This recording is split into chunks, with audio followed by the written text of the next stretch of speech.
even though I didn't enjoy it that much, it had me, like, straight away.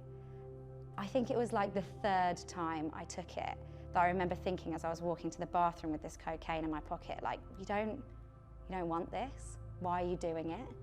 But I just kept doing it. At the time, I was so obsessed with popularity. I so wanted to feel like I was in the in crowd, which is something I'd never felt before.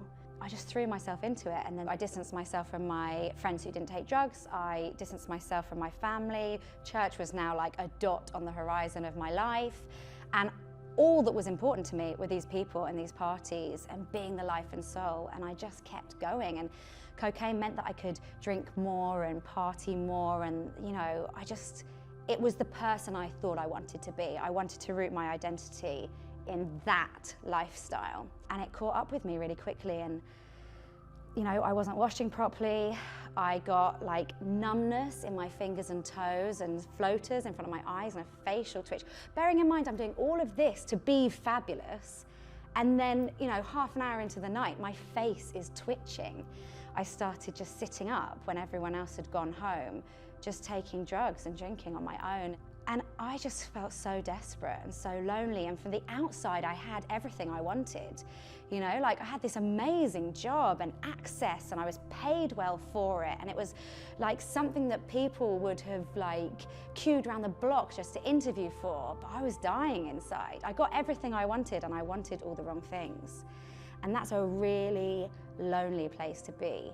And every now and again, I'd pull myself together, I'd have a hot shower, and I'd like moisturize my skin. And in that moment, I'd feel like, okay, I've got myself together, I'm living life, I know what I'm doing, this day, this is it, line in the sand, things get good from here. And I probably did that like twice a year. Like that's how often I invested in a pretty base level self-care activity of moisturizing.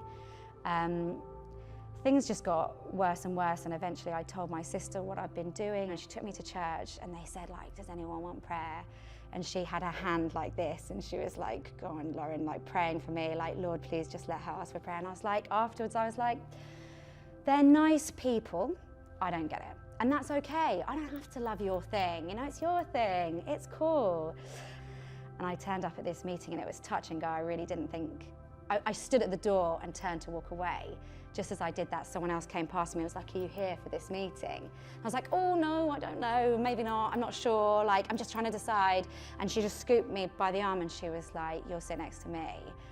And that was it, and I went in there thinking it was just gonna be like great people watching and great stories, and there's like this element of voyeurism around addiction stories, and now I'll have loads to tell at the pub. But I just started crying. I walked into a room of women in their 20s and 30s who were just 3 months sober. So what they had was just out of touch and distance.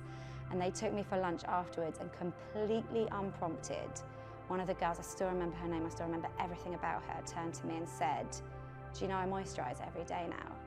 And I was like, what? Wow. Like, who has the time or capacity to like get up and do that? She's not hungover, she's not still drunk, she cares about herself. She has that feeling of like being together and loving yourself every day. And I was like, I've got to have this. And I called my sister and I said, they want me to stop drinking. I never thought I'd stop drinking. I thought I could stop the drugs, but not the drugs. She was like, do it, just do it. She was like, I truly believe that on the other side of this is the best life possible for you. I think this will be the best thing you've ever done. And I went to more meetings, and on my third meeting, someone talked about their higher power. And they're not prescriptive, it's a higher power, it's God of your understanding. And I thought, well, if I'm gonna do this, like what does that look like for me? And I Googled church, went to the one that came up top of Google, so excellent search engine optimization from them. Just went, and at the end of the service, the vicar was like, he was American, he was like, if anyone wants prayer, just come up. And I walked up and I thought, I'm gonna do this. And I just said to him, will you pray for me? I'm 5 days clean from cocaine addiction. And he was like, yes, take a seat. Like, this is not a drill, people, panic stations. Like, lay hands. He introduced me to the women who run their women's ministry. She was incredible. And they took me in. And my goodness, I was broken. Like, and I think a lot of people think they can't walk into a church because, oh, how many times has someone made that joke to you? Like, I can't go in there, I'll set on fire. Like, I was so broken. I was so confused about what God was and who Jesus was and what the church was. And they were so gentle with me. They let me be angry. They let me be upset. They didn't let me misinterpret the gospel.